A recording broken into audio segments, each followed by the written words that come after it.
you start a child right, you make them bright.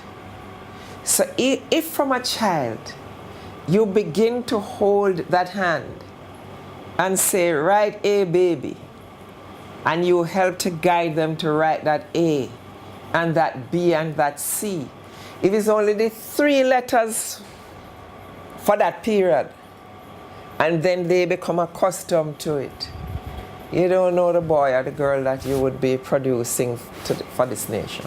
Starting them right means everything. We're all in agreement. And there's consensus that the Early Childhood Commission, with its overall responsibility for early childhood care and development in Jamaica, and its integrated approach to bring all policies and standards under one umbrella, is definitely a move in the right direction.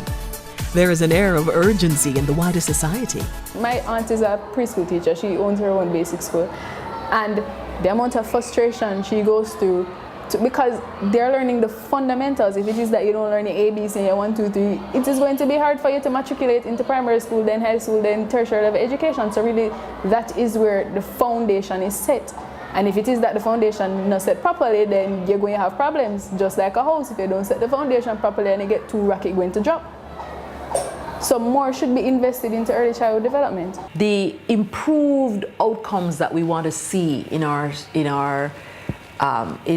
student performance and the quality of the character of our students, that will happen when we address early childhood education in a serious way. That is where the resources have to go. That is where the focus has to be. That is where your most talented teachers have to be. That is where all the social interventions have to happen with family and parents. Those little people, those 3 and 4 and 5-year-olds, that there is where the battle is won or lost.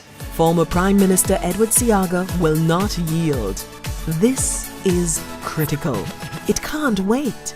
Let's go knocking on the doors of the National Housing Trust. I suggested that out of the $20 billion that the NHT earns every year, you take out $2 billion a year for 5 years to rebuild the basic school system. I think the NHT is supporting early childhood education, and the NHT is supporting education generally. The mandate of the NHT is to build communities, and schools are an integral part of communities. In fact, the mandate given to the board of the NHT is that as they develop new communities and new housing developments, that they must make allocation and provisions for education. And the bulk of that, I believe, would be going towards, as I've said earlier, the infrastructure for early childhood education. It's the type of robust debate that brings into sharp focus how the whole transformation program will be sustained. It has to be a partnership. Every stakeholder, every sector has to play their part. But having said that, it is ultimately the responsibility of government to lead. Government has to lead all the stakeholders, and government must make the commitment from the consolidated fund to fund as much of the education sector as we can. And we have done so both in our term previously, and we're doing so now in this term. All institutions we actually have under our portfolio, we're putting and pulling them all together to sustain this robust education system that at the end of the day signal transformation and improve capacity to make sure that no child will ever, from henceforth, be left behind. It has been challenging.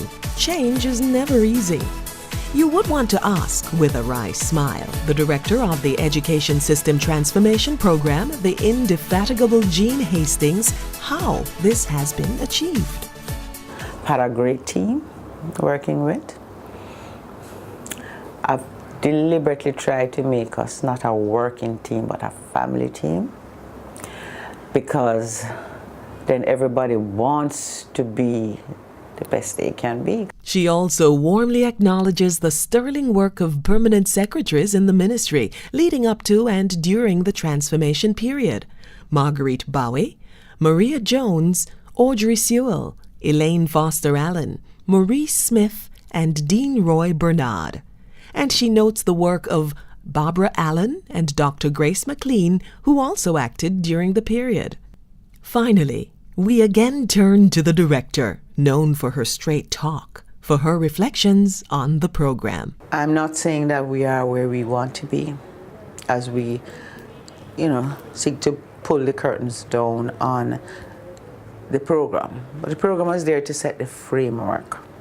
It wasn't there to deliver on modernization. It was there to deliver the framework, put in place what needs to be put in place to take the country down the path to develop country status by 2030. This I think we have done. I think there's more to do, but it's not the end of change.